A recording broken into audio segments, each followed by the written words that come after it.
गुरुर्ब्रह्मा गुरुर्विष्णुः गुरुर्देवो महेश्वरः गुरुसाक्षात्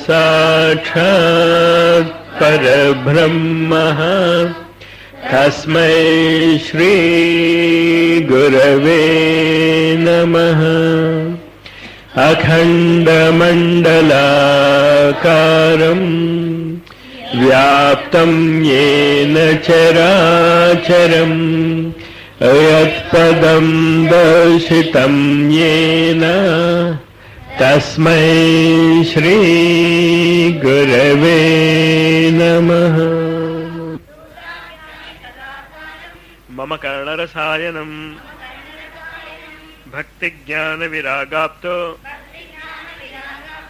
विवेको वर्धते महान् मायामोहनिरासश्च वैष्णवैः क्रियते कथम्। इह घोरे कलौ प्रायो जीवश्चासुरताङ्गतः क्लेशाक्रान्तस्य तस्यैव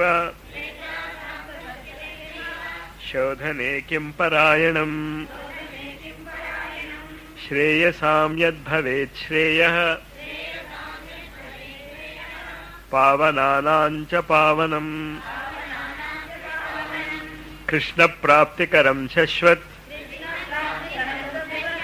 साधनं तद्वदाधुना। चिन्तामणिर्लोकसुखम् सुरद्रुस्वर्गसम्पदम् प्रयच्छति गुरुप्रीतो वैकुण्ठं योगी दुर्लभम्। सूत उवाच प्रीतिः शौनकचित्तेते ह्यतो वच्मि विचार्य च ह्यतो वच्मि विचार्य च सर्वसिद्धान्तनिष्पन्नम् संसारभयनाशनम् भक्त्योगवर्धनं यच्च कृष्णसन्तोषहेतुकम् तदहं तेऽभिधास्यामि सावधानतया शृणु। कालव्यालमुखग्रास त्रासनिर्णाशहेतवे श्रीमद्भागवतं शास्त्रम् कलौकीरेण भाषितम्। एतस्मादपरं किञ्चन मनःशुद्ध्यै न विद्यते। जन्मान्तरे भवेत् पुण्यं तदा भागवतं लभेत्। परीक्षिते कथां वक्तुं सभायां संस्थिते शुके। सुधा कुंभं गृहीत्वैव देवस्तत्र समागमन्। शुकं नत्वा वदन् सर्वे स्वकार्यकुशलासुराः। कथा सुधां प्रयच्छस्व गृहीत्वैव सुधामिमाम्। एवं विनिमये जाते सुधा राज्ञा प्रपीयताम्। प्रपास्यामो वयं सर्वे श्रीमद्भागवतामृतम्। क्व सुधा क्व कथा लोके क्व काच क्व निर्महान्। బ్రహ్మరాతో విచార్యైవం తదా దేవాంజహాసః అభక్తాంస్తాంశ్చ విజ్ఞాయ న దదౌ స కథామృతం. శ్రీమద్భాగవతే వార్తా సురాణామపి దుర్లభ. రాజ్ఞో మోక్షం తథా వీక్ష్య పురాధాతాపి విస్మితః. సత్యలోకే తులాం బద్ధ్వా తోలయత్ సాధనాన్యజః. లఘూన్యన్యాని జాతాని గౌరవేణ ఇదం మహత్.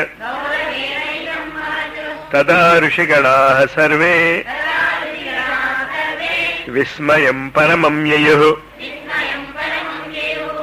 మేనిరే భగవద్రూపం శాస్త్రం భాగవతం కలౌ. పఠనాత్ శ్రవణాత్ సద్యో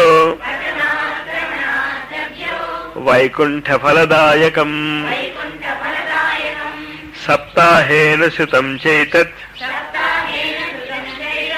సర్వథా ముక్తిదాయకం.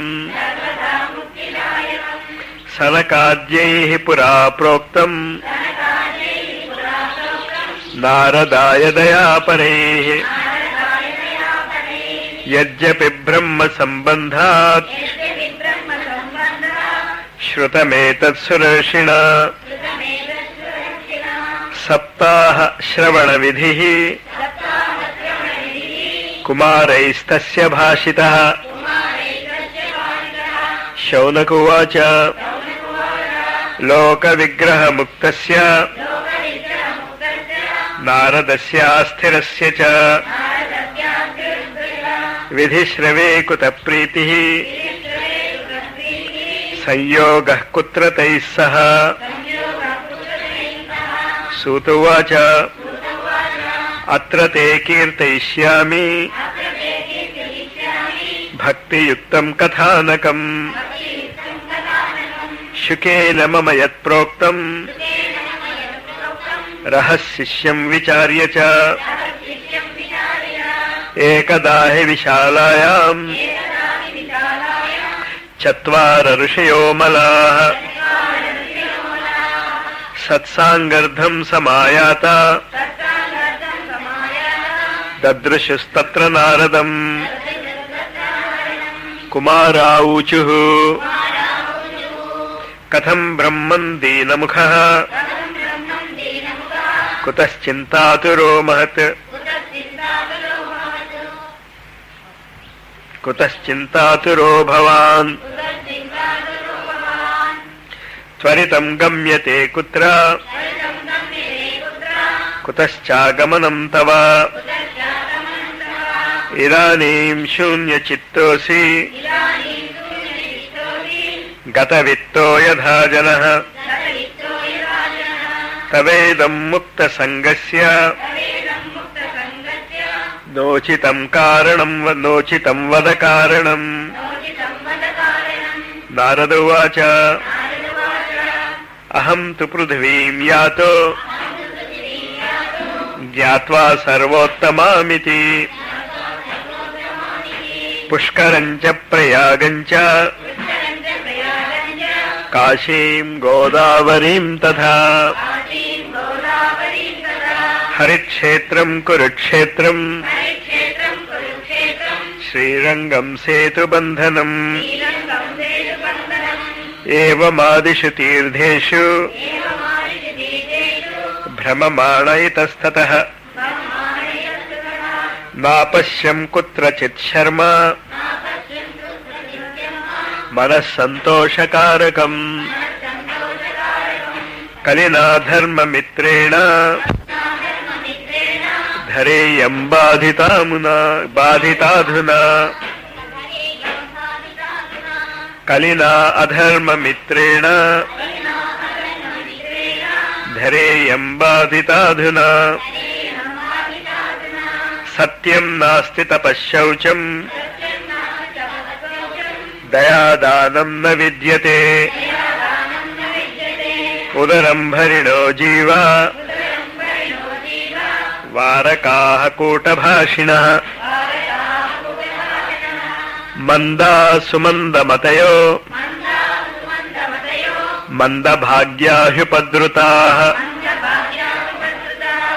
పాఖండనిరతాః సంతో విరక్తాః సపరిగ్రహాః తరుణీ ప్రభుతా గేహే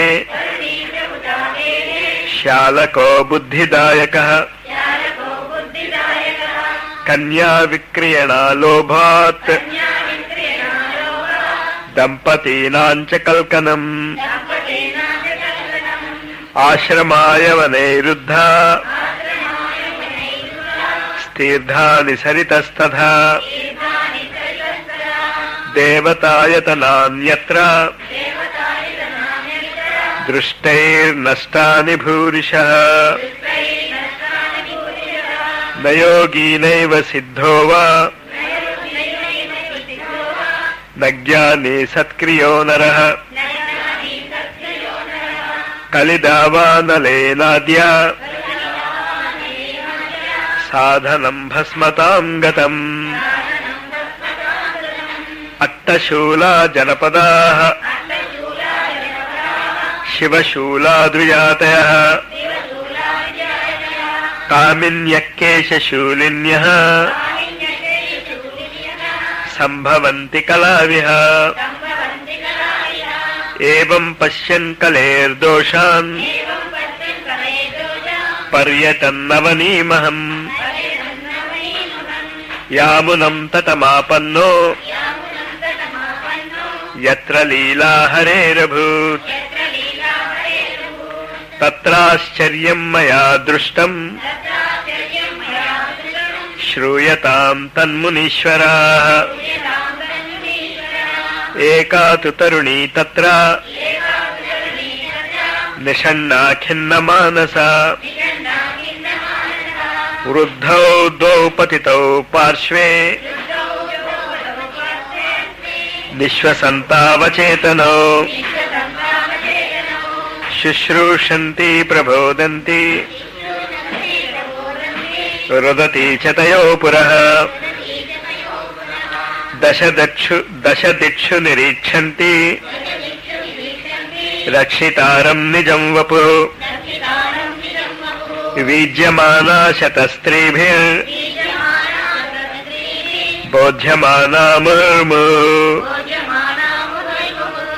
దృష్ట్వా దూరాద్గతః సోహం కౌతుకేన తదంతికం మా దృష్ట్వా చోత్థితా బాలా విహ్వలా చాబ్రవీద్వచః బాలోవాచ. భాగవతానికి 4 స్థితులు ఉన్నాయని చెప్పుకున్నాం మనం. ఆ 4 స్థితులు మొదటి శ్లోకంలో ఉన్నవి. కృష్ణం వందే పృథాసుతం స్థితి నుంచి కృష్ణం ద్వైపాయనం వందే స్థితికి వెళ్ళి కృష్ణం వందే వ్రజప్రియం, కృష్ణం వందే వ్రజప్రియం స్థితి నుంచి కృష్ణం నారాయణం వందే స్థితికి వెళ్ళాలి. దీనికి వెళ్ళటానికి కావలసినటువంటి బ్యాక్గ్రౌండ్ చింతామణిర్ లోకసుఖం సురద్రు స్వర్గ సంపదాం ప్రయచ్చతి గురుప్రీతో వైకుంఠం యోగి దుర్లభం. ఈ శ్లోకాలు మీరు టిక్కు పెట్టుకోండి, ఖండతా పట్టుకోండి. మొదటిది ఏంటి? ధ్యాన శ్లోకం. రెండోది 8వ శ్లోకం. దాని తర్వాత శ్లోకము కాలవ్యాల ముఖాగ్రాస త్రాస నిర్ణాశహేతవే శ్రీమద్భాగవతం శాస్త్రం కలౌ కీరేణ భాషితం. 11వ శ్లోకం. ఎంత అద్భుతమైనటువంటి సాధనా స్థితిలో ఉన్న శ్రీనాథ శర్మ ఆచార్య గురుదేవులు కావచ్చు, శ్రీకృష్ణుడు కావచ్చు, రాముడు కావచ్చు, ఏ యుగాల్లో కావచ్చు, ఏ మహర్షి అయినా కావచ్చు, ఏ దేవర్షి అయినా కావచ్చు, కానీ వీళ్ళందరూ ఏంటి? కాలవ్యాల ముఖాగ్రాస. వీళ్ళందరూ కూడా కాలుడికి బలి అయిపోతూనే ఉంటారు. వాళ్ళ శరీరాలు మన దగ్గర లేవు కదా. అంచేత ఈ కాలవ్యాల టైం అనేటటువంటి సర్పెంట్, అదే అక్కడ మీకు ఎదురుకుండా కనిపిస్తూ ఉంటుంది, పావులా కనిపిస్తుంది కదా, మేరుదండం అంతా కూడా మనం యొక్క కాలసర్పమే. ఆ కాలసర్పము, ఆ 2 రెక్కలు గరుడు యొక్క రెక్కలు, అవి తర్వాత భాగవతంలో వస్తాయి మనకి. అంచేత ఆ మృత్యువు యొక్క భయము నుంచి దాటి వెళ్ళిపోవటానికి, ఎవరు మృత్యువు భయం నుంచి దాటి వెళ్ళిపోతారు? భాగవతం చదువుకున్నటువంటి ప్రతివాడు దాటి వెళ్ళిపోతాడు. మరి మేము చదువుకుంటున్నాం, మేము వెళ్ళిపోతామా? ఖచ్చితంగా మీరు వెళ్ళిపోతారు. కానీ ఆ పరిస్థితి ఎలా ఉంటుంది అంటే, ఇంటర్మీడియట్లో ఒక ప్రశ్న ఉంటుంది, ప్రిపరేషన్ ఆఫ్ సోప్. సోప్ అంటే సబ్బుల తయారీ. గత 25 ఏళ్లగా చెప్తున్నాను నేను మా పిల్లలకి. 25 ఏళ్లగా ఎన్ని బ్యాచ్లకి మేము చెప్పామో ఒక్కడు సోప్ తయారు చేయలేదు. తమాషా ఏంటంటే, ఇప్పుడు నన్ను సోప్ తయారు చేయమంటే తయారు చేయలేదు. ఖచ్చితంగా అదేదో అడ్డు తగులుతుంది. అసలు ముందు నాకు ఏం తెచ్చుకోవాలో తెలియదు. మళ్ళీ వాళ్ళకి అన్ని వెరీ ఇంపార్టెంట్ క్వశ్చన్ అని వాళ్ళ చేత బట్టి కొట్టిస్తాం. ఏమేం కావాలి, what are the important aspects, మీరు ఎలా చేయాలి, ఏం జాగ్రత్తలు తీసుకోవాలి, ఎక్కడ పెట్టాలి ఫ్యాక్టరీ, ఇది. అలాగే ఈ విద్య కూడా భాగవతం గురించి మృత్యుముఖం నుంచి దాటేటటువంటి విద్య చదివినా సబ్బు తయారు చేయటం 20 ఏళ్ల బట్టి చెప్తూ సబ్బు తయారు చేయటం చేతగానటువంటి నేను మృత్యుముఖాన్ని ఎలా దాటుతాను? అంటే అక్కడ మానసిక స్థితి అర్థమవుతుంది కదా. మీకు నిజముగా మృత్యుముఖము నుంచి దాటాలని లేదు. దాటాలనుకున్నవాడు ఏ స్థితిలో ఉంటాడో భాగవతం చెప్తుంది. వాడు చావడు, ఇంకా వాడు అమరుడైపోతాడు. అది భాగవతం యొక్క గ్యారెంటీ. అది 7 రోజులు కనుక మీరు భాగవతాన్ని ఆ మానసిక స్థితిలో చదివితే, 7 రోజుల పాటు మీరు ఆ మానసిక స్థితి ఉంచుకోగలిగితే మిగతా రోజులంతా అదే ఉంచుస్తుంది అంటాడు. ముందు అలవాటు పట్టమే కావాలి మనకి. అది ఆ అలవాటు పట్టడానికి ఎంత కష్టమో మీకు అర్థమైంది కదా. ఆరోగ్యం బాగుపడుతుంది అని తెలిసి కళ్ళారా వాళ్ళ ముందే నా ఆరోగ్యం బాగు చేసుకుని డయాబెటీస్ క్యూర్ చేసుకుని వస్తే, డయాబెటీస్తో బాధపడుతున్నటువంటి వ్యక్తి ఏమన్నాడో చెప్పాను కదా. ఇంతగాడికి ఇంకా ఇంత చేస్తే నేను ఏమడిగాను అతన్ని? తిండి మానేయమని లేదు, రుచులు మానేయమని లేదు, ఏమీ అనలేదు. ఏం చెప్పారంటే, నూనె వేసుకోవద్దు, చింతపండు తినొద్దు, ఎండు మిరపకాయలు తినొద్దు, డయాబెటీస్ తగ్గిపోతుంది అన్నదానికి నేనే ఉదాహరణ. మొన్న ఇన్ని పెళ్ళిళ్ళు జరిగాయి కదా, సరే అని ఇష్టం వచ్చినట్టు తినేశాను నేను. చూద్దాం ఏమవుతుంది, ఎక్స్పెరిమెంట్ కోసం తినేసి టెస్ట్ చేసుకుంటే అది 160లోనే ఉంది ఆఫ్టర్ ఫుడ్. అంటే నన్ను వాళ్ళు ప్రశ్న ఏమిస్తారో తెలుసా? అవుతే మీరు తినొచ్చా సార్ అంటారు. బాబు నేను తిని చూశాను, అది తినునాయన నువ్వు అంటే. అంటే ఏముంది మీ మానసిక స్థితి? మిమ్మల్ని మీరు కించపరుచుకోకండి. అది ఆ మానసిక స్థితి సమాజం అలా తయారు చేసుకుని వచ్చింది మిమ్మల్ని. మృత్యుని దాటలేము, చచ్చిపోవాల్సిందే. ఇంకా నాకు 70 ఏళ్ళు వచ్చాయి, 80 ఏళ్ళు వచ్చాయి అంటే ఇంకేంటైనట్టు? మనం కూడా ఒంట్లో బాగుండలేదు అని అనగానే మొట్టమొదటి ప్రశ్న ఏమేస్తామో తెలుసా? ఎవరికైనా ఒంట్లో బాగోలేదు, సీరియస్గా ఉంది అంటే ఏం ప్రశ్న వేస్తాం మనం? వయసు ఎంత అంటాం.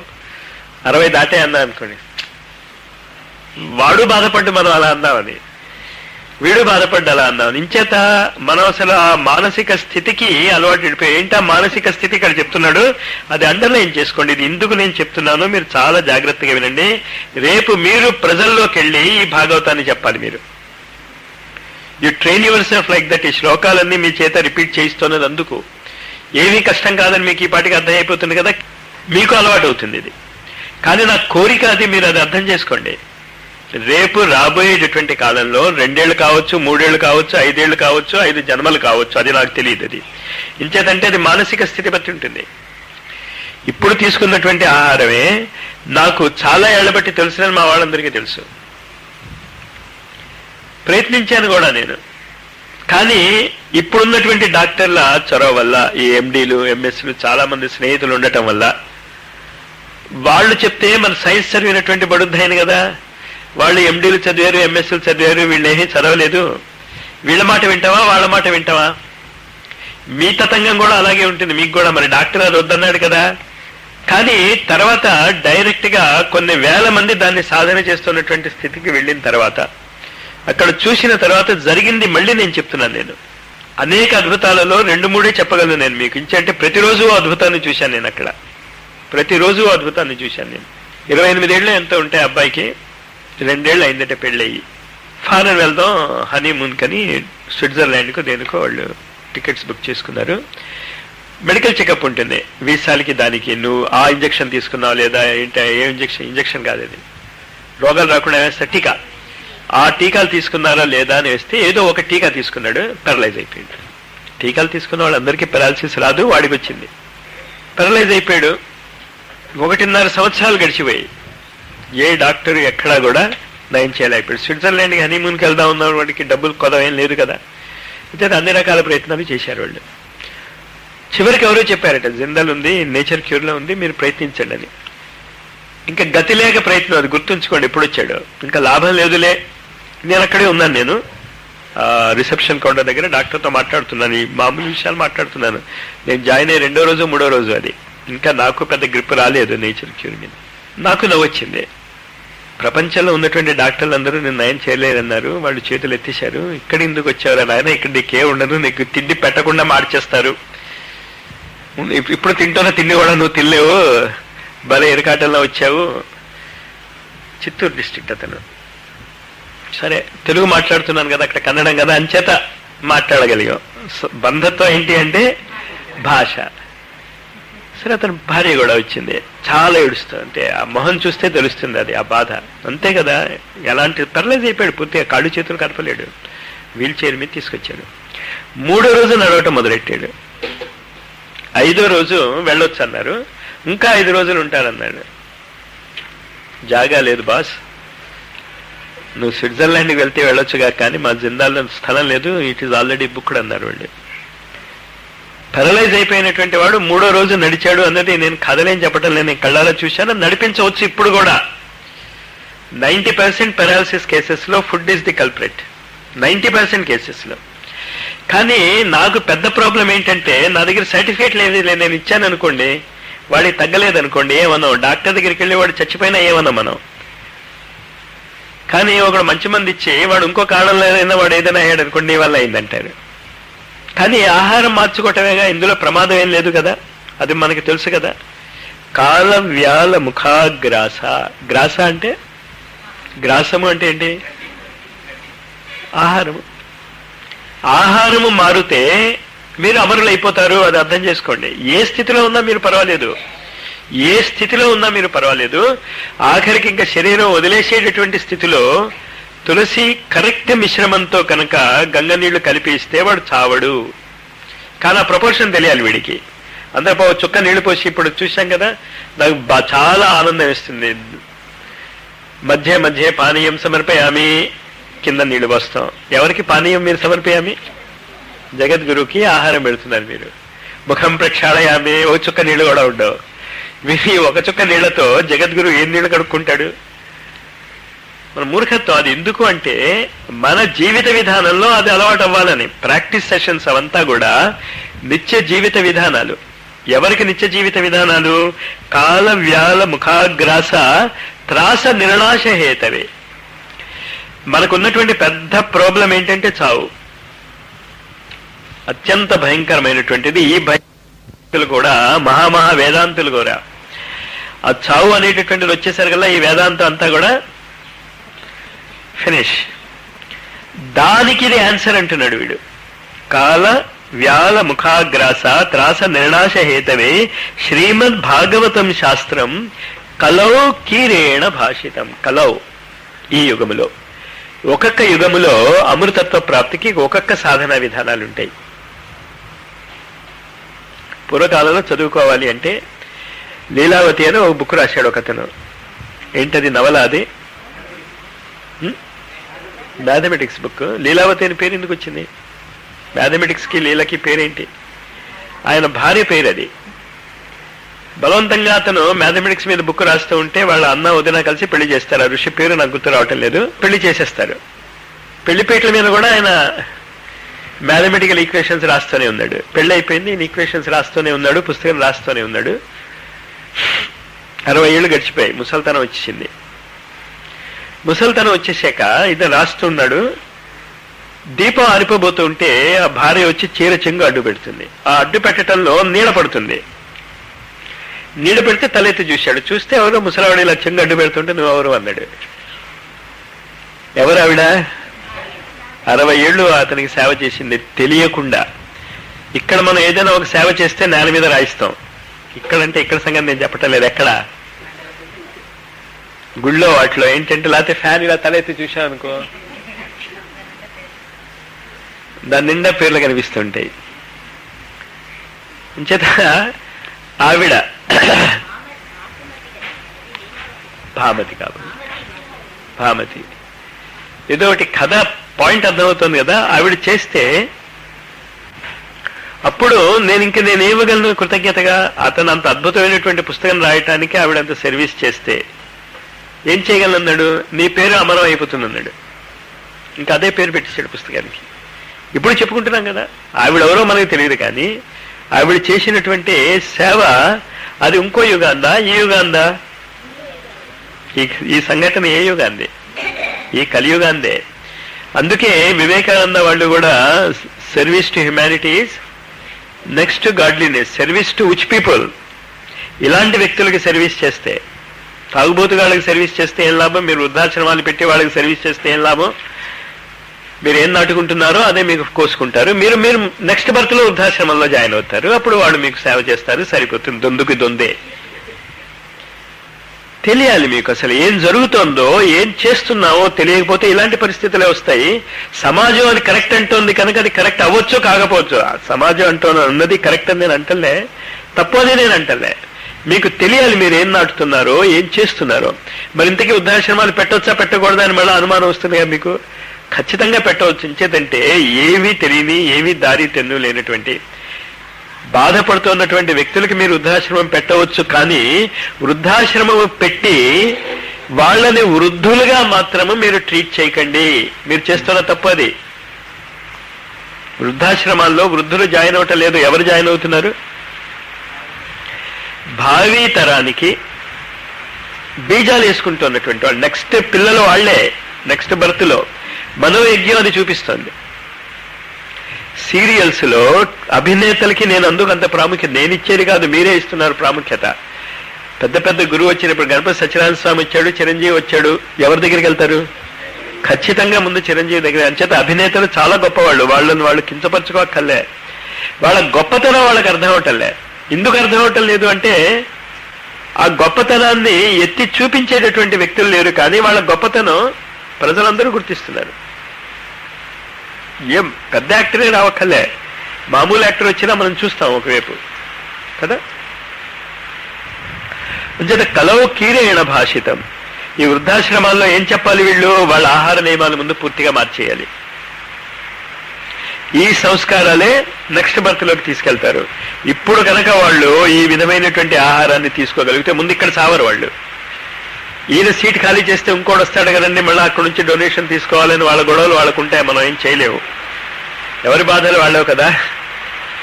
సీత బాధ సీతది, పీత బాధ పీతది. మీరు ఈ సీతను చూస్తారంటే సామెత చెప్తారు. వీడేదో వృద్ధుడు తొందరగా ఠా అంటే మళ్ళీ ఇది చాలా వృద్ధాశ్రమం, దీనికి 20,000 డొనేషన్ అది వస్తుంది, వీడు పోవటం లేదు. నిజంగా చావరు. నేను ఈ ఆహారం యొక్క గొప్పతనం నేను చాలా సార్లు అవగాహన చేసుకుని చూస్తున్నాను. నేను అమరత్వం. మరి ఏం చేయాలప్పుడు వాడికి ఆహారం మార్చిన తర్వాత? ఈ భాగవత విధానాన్ని, చావుకి దగ్గరగా ఉన్నటువంటి వాళ్ళు, వారం రోజుల్లో నువ్వు చచ్చిపోతావు అన్నవాడికి ఏం పెట్టారు? భాగవతం వినిపించారు కదా. అది వృద్ధాశ్రమాల్లో పెట్టాలి. భాగవతం అంటే మళ్ళీ భారతీయ ధర్మం అనుకుంటే మనం చేయగలిగేది ఎటువంటి లేదు, వాళ్ళ కర్మ వాళ్ళది. భాగవతంలో ఎక్కడా కూడా ఇంతవరకు మన దేవతల పేర్లు రాలేదు, రావు కూడా ఎక్కడా కూడా. ఎక్కడ స్టార్ట్ అయింది? భక్తిని నారదుడు కలుసుకొనటం అనే దాంతో స్టార్ట్ అయింది. మనం అది మీరు గుర్తుంచుకోండి. భక్తి ఎవరి మీద మీది ఉన్నదో దానినే మీరు సాధిస్తారు. డబ్బున్న బిజినెస్ మ్యాన్కి దేని మీద భక్తి ఉంది? డబ్బు మీద భక్తి ఉంది. ఆ భక్తిని కలుసుకున్నాడు. విద్యార్థికి, అంటే నిజమైన విద్యార్థికి నా ఉద్దేశం, ఇప్పుడున్న విద్యార్థులు కాదు. నిజంగా విద్యార్థికి దేని మీద భక్తి ఉంటుంది? జ్ఞానం మీద ఉంటుంది. వివేకానంద నిజమైనటువంటి విద్యార్థి. మనం అందరం విద్యార్థులం కాదు. మనందరికీ భక్తి దేని మీద ఉంది? ఏది చదివితే బాగా డబ్బులు వస్తాయో అది చెప్పండి మాస్టారు అంటే మీరు విద్యార్థులు ఎక్కడయ్యారు? ధనార్థులయ్యారు. అర్థమవుతుంది కదా. అంచేత ఈ భాగవత ప్రవచనాల యొక్క తీవ్రత, వేగము ఈ వృద్ధాశ్రమాలే ప్రూఫ్ కావాలి ప్రపంచానికని. పాయింట్ అర్థమవుతుందా? నేచర్ని చూసి మీరు ఎలాగ మీ భవిష్యత్ కార్యక్రమాలు నిర్వర్తించుకోవాలో భాగవతాన్ని బాగా చెప్పగలిగేటటువంటి వాళ్ళ ఇంట్లో పుట్టాడు ఒక వ్యక్తి. ఎవరు? ఆయన తండ్రి ఇదే చేసేవాడు. మహారాజుని ఇంటికి వెళ్ళి భాగవతం చెప్తూ ఉండేవాడు. తన పిల్లవాడిని కూడా తీసుకుని భాగవతం వినిపిస్తూ ఉండేవాడు. మీకు ఆ భాగవతం యొక్క ఇంపార్టెన్స్ అర్థం అయ్యాక ఈ వారం రోజుల్లో నేను చెప్పింది మళ్ళీ మళ్ళీ రిపీట్ చేస్తున్నా. టైంకి వాళ్ళ క్యాసెట్కి వెళ్ళకపోవటం కూడా మీకు చాలా భయంకరమైనటువంటి కర్మబంధంలో ఇరికిస్తుంది. ఇది చాలా అద్భుతమైనటువంటి ప్రదేశం. రెండూ పెరుగుతాయి ఇక్కడ. మంచి పెరుగుతుంది, చెడు పెరుగుతుంది. చాలా జాగ్రత్తగా చూసుకోండి. మీరు ఏదో కారణాలు పెట్టుకుని మనసులో ఏవేవో పెట్టుకుని, మనసులో ఏం పెట్టుకున్నా ఆచరణ కరెక్ట్గా ఉంటే మనసులో అది ఫలించదు. మీరు అది చాలా జాగ్రత్తగా ఉంచండి. కలిని ఎందుకు చంపలేదు అని తర్వాత కథ వస్తుంది మీకు. కలిని చంపగలిగేటటువంటి స్థితిలో ఉన్నాడు ఎవడు? పరీక్షిత్. కానీ చంపడు. ఎందుకంటే కలికాలంలో ఉన్నటువంటి అద్భుతమైనటువంటి విషయం ఏంటి అంటే, నువ్వు చెడు ఎంత అనుకున్నా పర్వాలేదు, జరగదది. మంచి నువ్వు అనుకుంటే చేసినా చేయకపోయినా ఫలితం ఇస్తుంది. అది కలికాలంలో మాత్రమే జరుగుతుంది. అది కలికాలంలో మాత్రమే. దీని వివరణ ఈ వృద్ధాశ్రమాల డెవలప్మెంట్లో ఎలా అవుతుంది. ఈ వృద్ధాశ్రమాలకి ధీటుగా ఇంకొన్ని ఆశ్రమాలు తయారవుతున్నాయి. అంటే వన జంతు సంరక్షణ ఆశ్రమం. అవి అలాగే ఉన్నాయి, అవి అలాగే ఉన్నాయి. రెండు ఉండవలసిన విధానంలో ఉండటము లేదు. కానీ ఇది దేనికి మొత్తం ఈ ఎక్స్ప్లెనేషన్ ఇస్తున్నాను మీరు గుర్తుంచుకోండి. ఇది మీరు స్పీచ్లు ఇస్తున్నప్పుడు ఈ ఎక్స్ప్లెనేషన్స్ మీద స్ట్రెస్ చేయాలి. మొదటి శ్లోకం కృష్ణం నారాయణం వందే, కృష్ణం వందే వ్రజప్రియం వందే. నెక్స్ట్ శ్లోకం ఏంటి? గురువు యొక్క కృప. చింతామణి లోకసుఖం సురద్రు స్వర్గ సంపదాం ప్రయచ్చతి గురు ప్రీతో వైకుంఠం యోగి దుర్లభం. ఇక్కడ మళ్ళీ నా కోరికలు వ్యక్తి యొక్క గొప్పతనము శిష్యుడి వల్ల గొప్పతనం అవుతుంది తప్ప గురువు యొక్క గొప్పతనం కాదు అని నేను మీకు చాలాసార్లు చెప్పాను. నేను అంచేత ఈ చింతామణి ప్రసాదించేటటువంటి గురువు, సురద్రువు సంపాదించేటటువంటి గురువు, వైకుంఠాన్ని ప్రసాదించేటటువంటి గురువు వాడు మీకు ఎక్కడ లభించాడు. మీరు దానికి తగిన శిష్యుడు అవుతే ఆ గురువు తనంతా తను వస్తాడు. అక్కడే కూర్చుని పోండి లైన్లో. దయచేసి గురువు యొక్క గొప్పతనాన్ని అంచనా వేయటానికి మీరు ఏమీ ప్రయత్నించక్కర్లే. ద్రోణాచార్యుడు ఏకలవ్యుడికి ఏమీ నేర్పలేదు. కానీ ఏకలవ్యుడు ఏమన్నాడు? ద్రోణాచార్యుడు నగుడు అన్నాడు. ఆ ద్రోణాచార్యుడే అర్జునుడికి నేర్పాడు, మిగతా వాళ్ళందరికీ కూడా నేర్పాడు.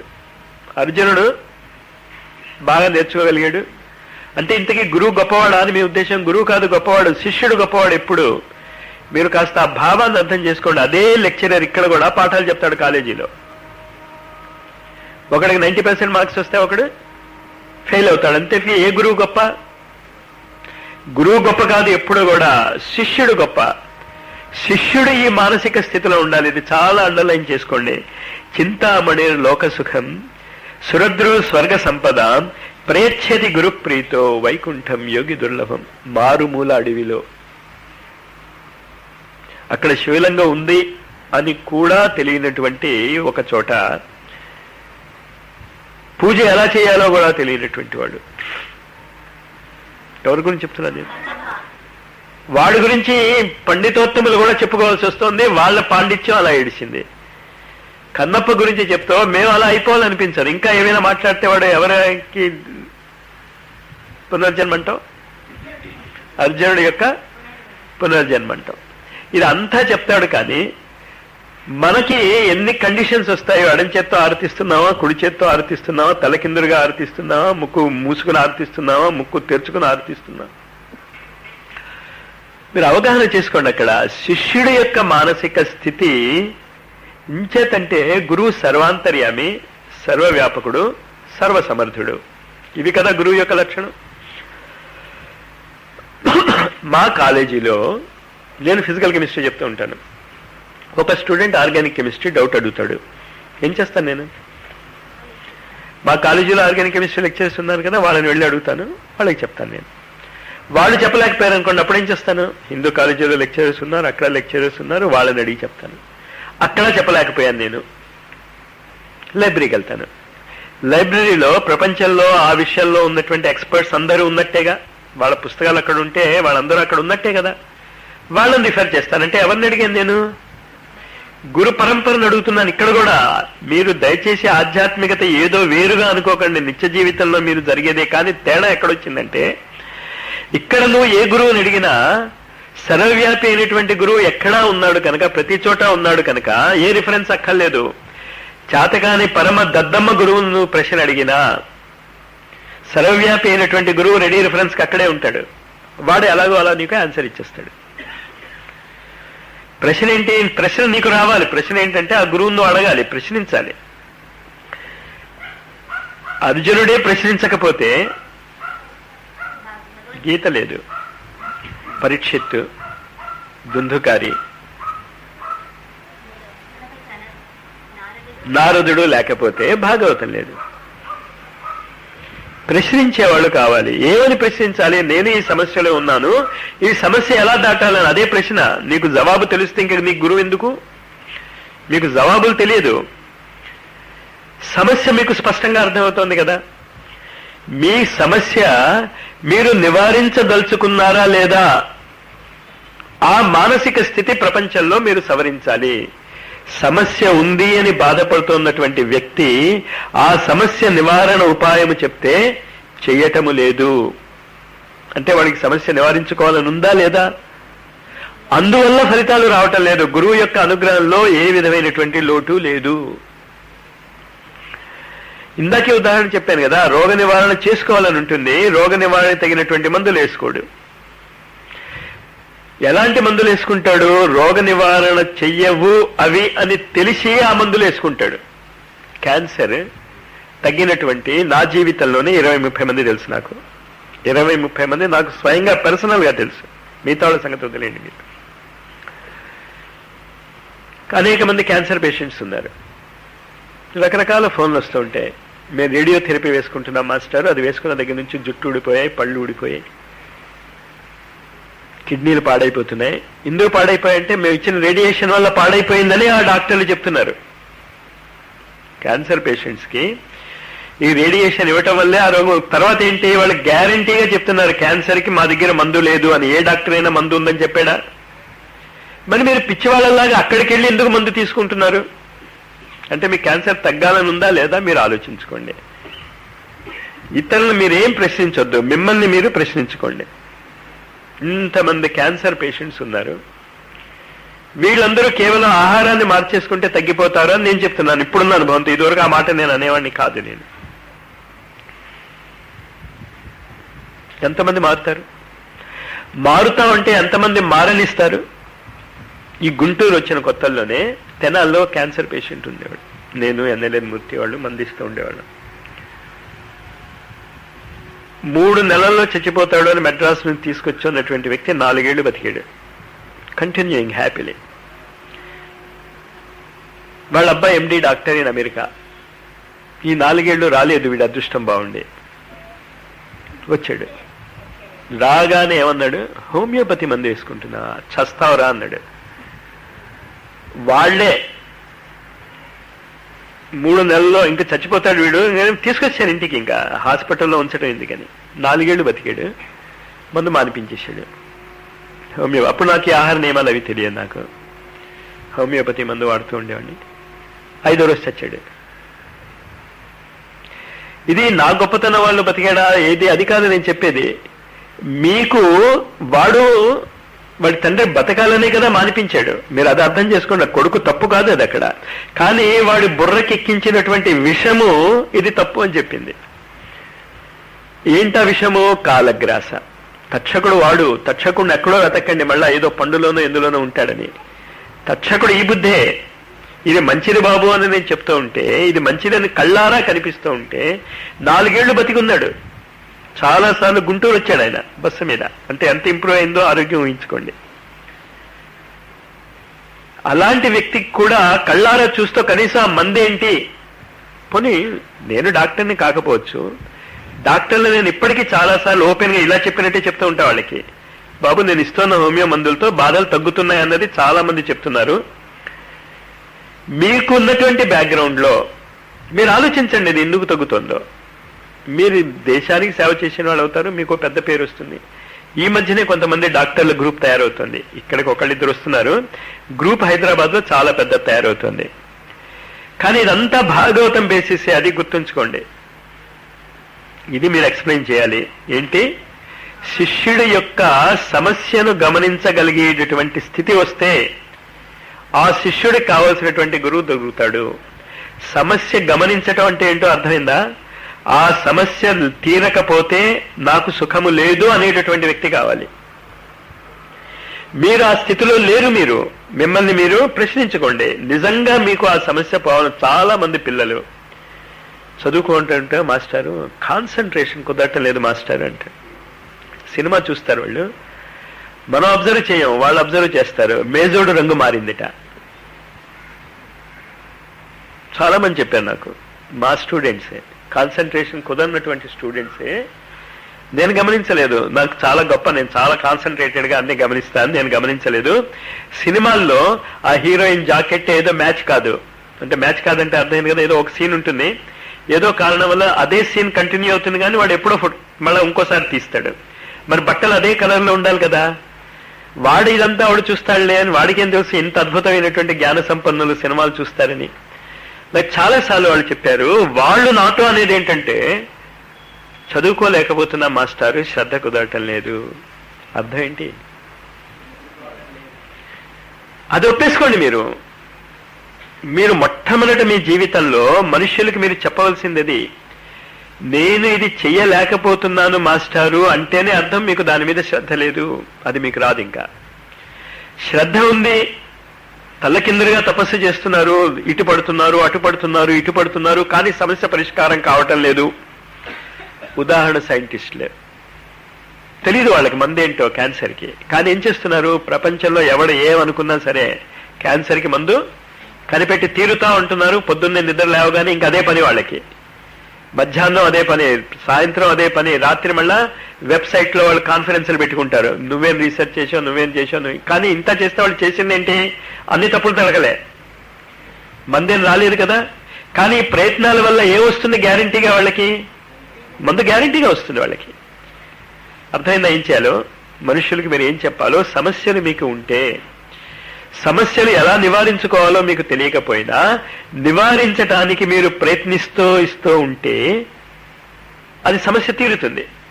కానీ భాగవతం లాంటి పుస్తకాలు ఆ సమస్యను తక్షణమే తీర్చేయటానికి కావలసిన మానసిక స్థితినిస్తే. అది తేడా.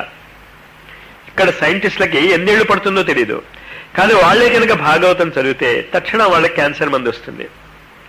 తెలియకుండా నేచర్ క్యూర్లో జరుగుతోంది అదే. వాళ్ళు భాగవతమే చదువుతున్నారు. భాగవతంలో నువ్వు ఏ విధమైనటువంటి ఆహారము తీసుకుంటే, ఇక్కడ ఎక్కడైనా ఉందా ఆ బోర్డు? చదివారా కనీసం ఆ బోర్డు ఎవరైనా? అదే ఉంది అక్కడ. నువ్వు అక్కడ ఉన్నది భాగవతంలో శ్లోకమే అది. నువ్వు ఏ విధమైనటువంటి ఆహారం తీసుకున్నావో దానివల్లే రోగాలు వచ్చాయి. అంచేత నీ రోగాలు పోవాలి అంటే ఆహారాన్ని తీసుకో. ఆహారాన్ని తీసుకో అంటే ఏంటి? మళ్ళీ అదే తినమనా? ఆ ఆహారాన్నే మందులాగా తీసుకో. డైరెక్ట్గా ఉంది కదా అక్కడ. ఏ రోగానికైనా మందు అదే అంటున్నాడు.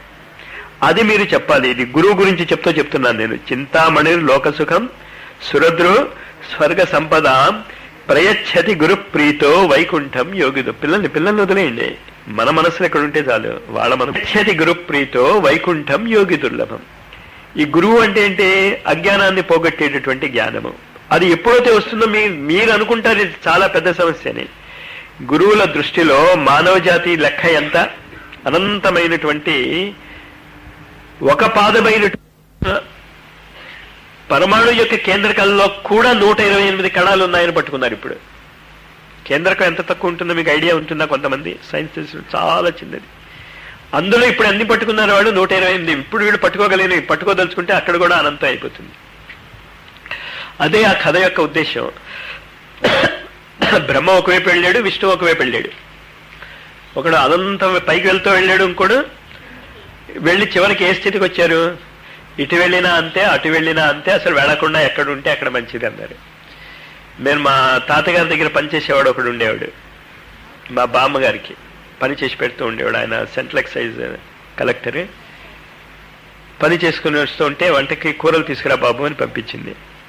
అంటే ఏం తేవాలి, వంకాయలు, లేకపోతే ఏదో బెండకాయలు, లేకపోతే ఏదో బంగాళాలు, లేకపోతే ఉల్లిపాయ, ఏదో అవేమీ లేవనుకోండి, అయితే ఏమి తీసుకురాక, అంతకాడికి వెళ్ళటం ఎందుకో మేడం అనేవట.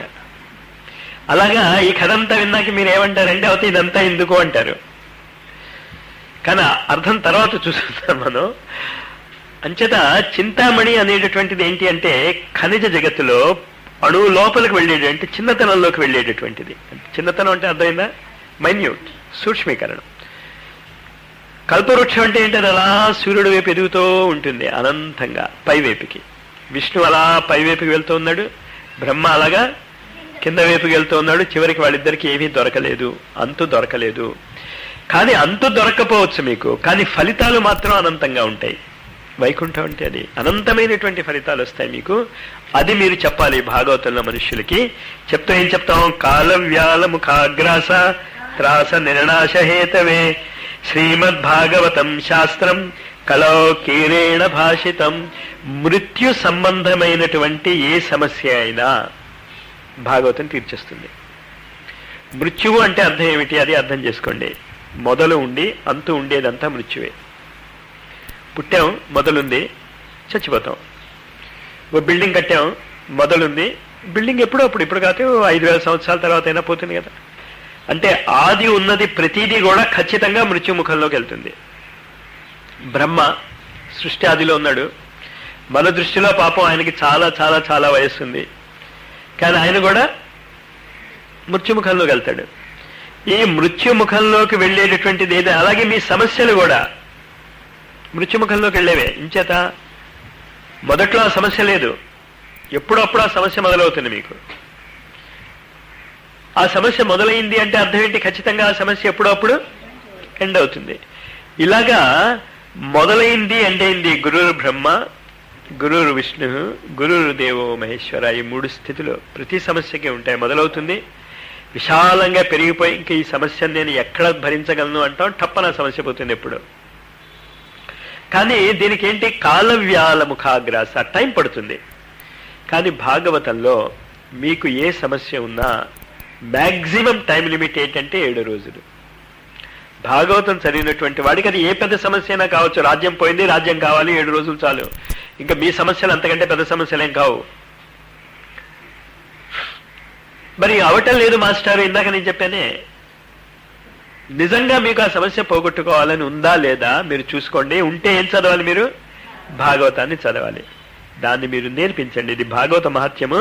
నేను చాలా సీరియస్గా స్టెప్ బై స్టెప్ చెప్తున్నాను నేను మీకు. నెక్స్ట్ శ్లోకం 16వ శ్లోకము. క్వ సుధా క్వ కథా లోకే క్వ కాచః క్వ మణిర్మహాన్ బ్రహ్మరాతో విచార్యైవం తదా దేవాన్ జహాసః. ఈ భాగవతం చదివినటువంటి చెప్పగలిగినటువంటి వ్యక్తి, చెప్పగలగటం అంటే ఆచరించేటటువంటి వ్యక్తి అని అర్థం, లెక్చర్ ఇచ్చేటటువంటి వ్యక్తి అని కాదు. భాగవతాన్ని చెప్పగలిగేటటువంటి వ్యక్తి దేవతల్ని చూసి ఉపహసించగలడు, దేవతల్ని విక్రించగలడు వాడు. ఏమని విక్రించట? క్వ సుధా క్వ కథా లోకే క్వ కాచః క్వ మణిర్మహాన్ తో విచార్యైవం తదా దేవాన్ జహాసః. మీరు దేవతల్ని కూడా పరిహసించగలరు. ఈ భాగవతం విన్నవాళ్ళు చెప్తున్నాం. విన్నవాళ్ళు అంటే చెప్పింది ఆచరించేవాళ్ళని. మేము విని మళ్ళా మామూలుగానే జీవిస్తామంటే కుదరదు. మరి నా మాట వింటే మీరు బాగుపడతారని అంటావు కదా. మీ పిల్లల్ని వింటున్నారా? వాళ్ళు మీ పిల్లలు వింటలేదు కదా. మీరు అంతే, మీరు అలా చేయకండి. మరి మీరు వినండి అంటే ఏంటది? ఆచరించండి. ఏమని ఆచరించారు అక్కడ? ఎప్పుడైతే శుకమహర్షి ఈ భాగవతాన్ని చెప్పటానికి వచ్చాడు, దేవతలు వచ్చారు అక్కడికి సుధాపాత్ర పట్టుకుని. దేవతల దగ్గర ఉన్నది అమృతమే కదా, అమృతం పట్టుకొచ్చారు. వచ్చి ఏమన్నాడు? నాయనా పరీక్షిత్ మహారాజుకి చావు భయమే కదా ఉంది, మేము ఇచ్చేస్తాం ఈ అమృతాన్ని, అమృతం తాగిస్తే ఇంకా వాడు చావడు కదా, ఈ కథ మాకు చెప్పండి అన్నాడు. పరీక్షిత్కి చెప్పవద్దు, మాకు చెప్పండి అన్నారు వాళ్ళు. ఎవరు వాళ్ళు? స్వకార్య కుశలా. వాళ్ళకి అడ్జెక్టివ్ ఇచ్చాడు అక్కడ. స్వకార్య కుశలాసుర అంటే వాళ్ళ పని చేసుకోవటంలో వాళ్ళు చాలా ఎక్స్పర్ట్స్ అని. నెగిటివ్ వేలో చెప్పలేదు, వాళ్ళు వాళ్ళ పని చేయించుకుంటారని. వాయుదేవుడు ఆయన పని తప్ప ఇంకో పని చేయలేడు. He is an expert in his own work. అగ్నిదేవుడు అగ్ని కార్యంలో కుశలుడు. వాయుదేవుడికి అగ్ని కార్యంలో కూడా కుశలత్వం వస్తే మనకి చాలా ప్రమాదం వస్తుంది, రాదు కదా. అంచేత స్వకార్య కుశలాపర అంటే అర్థం అది. ఈ దేవతలు వాళ్ళ వాళ్ళ పని చాలా సక్రమంగా నిర్వర్తించుకోగలరు, కానీ కలిసి కట్టుగా ఈ దేవతలందరూ ఒకే ఒక చోట ఉండగలరు మానవ శరీరంలో. ఈ దేవతలందరూ కూడా కలిసి కట్టుగా ఉండేది మానవ శరీరంలోనే. దేహో దేవాలయ ప్రోక్త జీవభూత సనాతన. అంచేత ఆ దేవతలకి వాళ్ళకి కోరికుంటుంది కదా ఎదగాలని. అంచేత ఏంటి, వీడు మనిషి మమ్మల్ని అందరినీ ఉపయోగించేసుకుని అటు ఇటు ఇటు ఇటు వెళ్ళిపోతున్నాడు. ఆ భాగవతం ఏదో మేము నేర్చుకుందాం అన్నాయి. అంటే శుక మహర్షి ఏం చెప్పాడు, మీకు భాగవతం వినే అర్హత లేదు అన్నాడు. దేవతలకి వినే అర్హత లేదన్నాడు, ఇంకా ఆచరించేటటువంటి అర్హత లేదు. ఎందుకన్నాం, ఎంబీబీఎస్లో జాయిన్ అవ్వాలి, నాకు గోల్డ్ మెడల్ వచ్చిందండి అని ఒకడు వచ్చాడు, నాకు ఎంబీబీఎస్లో సీట్ ఇమ్మని. గోల్డ్ మెడల్ వచ్చిందంటే వాడు స్వకార్య కుశలాసురాయగా, వాడు నేర్చుకున్నటువంటి విద్యలో వాడికి గోల్డ్ మెడల్ వచ్చిందంటే వాడు ఎక్స్పర్టే కదా. కానీ వాడికి గోల్డ్ మెడల్ ఎందులో వచ్చింది, ఇంగ్లీష్లో వచ్చింది. ఇంకోటికి సాంస్క్రిట్లో వచ్చింది, ఇంకోటికి టామిల్లో వచ్చింది, ఇంకోటికి సోషియాలజీలో వచ్చింది. వాళ్ళందరూ వచ్చారు, నాకు దగ్గర గోల్డ్ మెడల్ ఉంది, నాకు ఎంబీబీఎస్లో సీట్ ఇవ్వండి అంటే ఇస్తావా? ఇక్కడ అదే జరిగింది. అంచేత అక్కడ జరిగింది ఏదో అద్భుతం జరగలేదు. మీరు సమానంగా అవగాహన చేసుకుని మనుషులకు చెప్పండి. అది క్వసుధ క్వ కథా లోకే క్వ కాచ క్వ మణిర్మహాన్ బ్రహ్మరాతో విచార్యైవం తదా దేవాన్ జహాసహ. ఇంత అద్భుతమైనటువంటి మానవ జీవితం మంది. మీ వయస్సుతో నిమిత్తం లేదు, చిన్నవాళ్ళ పెద్దవాళ్ళ. ధ్రువుడు ప్రహ్లాదుడు చాలా చిన్నవాళ్ళు, భీష్ముడు మృత్యుముఖంలోకి ఉన్నటువంటి వాళ్ళు. ఎక్కడ ఉన్నా సరే కూడా భాగవతం మీ సమస్యలను 7 రోజుల్లో తీర్చిస్తుంది.